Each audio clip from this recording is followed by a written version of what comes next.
ang kusang mangyayari yan sa'yo, gawin mo ang tama. Because what you sow is what you reap.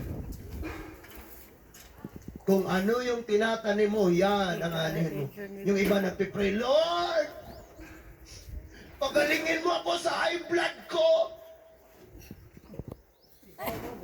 Pero na ay pista tanang balay nga naglitso na tuod. Nakakain na hindi pa uuwi kung hindi makabring house.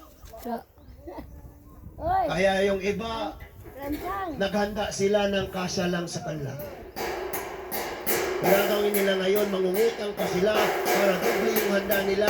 Kasi yung pupunta kakain, magdadala pa ng bring home. Mga walang hiya. Grabe po nga, pastor, likas. So tanan nga itong gibuhat na to sa Ginoo. Kaya nga ang sabi ng Ephesians, anong sabi ng Ephesians? Husband, love your wife. We know na as we love her, nagugma ta sa Diyos. And then, wife, submit to your husband. How can you say you are submitting to the Lord nga dili ka makasubmit sa imong husband? So, pastor, paano ba naman ako makapag-submit itong akong husband, pastor? Ang kinaiya sa iro. Hindi mo nga masubmit. Pero, kakayanin mo, gagawin mo yun di para lang sa husband mo, but para kay Lord. Amen?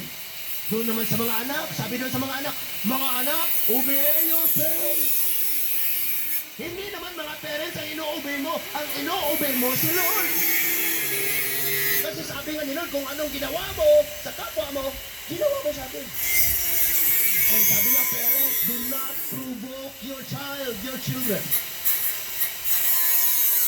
Ayaw silang palagutan, ayaw silang promising nga di ni mo buhaton. Ayaw silang pasok-a. Ayaw silang babagig, mag-uyab-uyab. Uy, di na apel.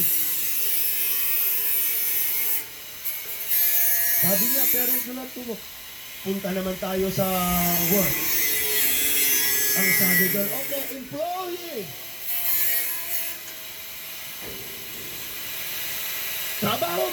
Magtrabaho kayo.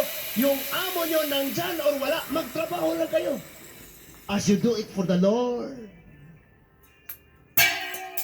And ang sabi naman niya doon sa mga employer, o kayong mga employer, wag lang bonus. Wag lang bonus ang ibigay nyo.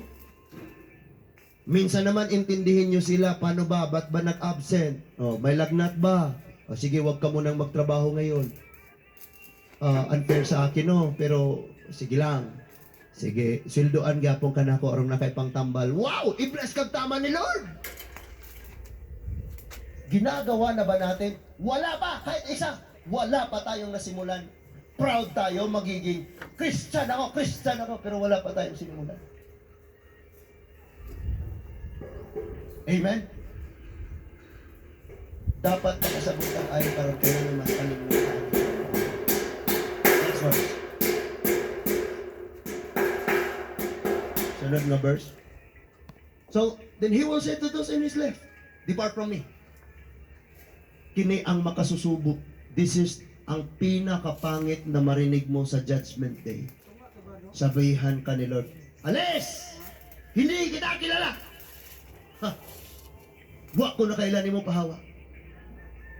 In Matthew 7:21 to 23, daghan ang nagingon, Ginoo, dili ang tanan nagingon, Lord, can enter the kingdom of God, but only those who does the will of the Father. And all of them will complain, Lord, tanang Sunday may nagsimba, nagbanhaw ko patay, Lord, nagdeliverance ko, Ginoo, nag-ministry ko, nag-healing ko, Lord, nag-preach ko sa imong pulong, Ginoo, and then ang tibuok barangay, Lord,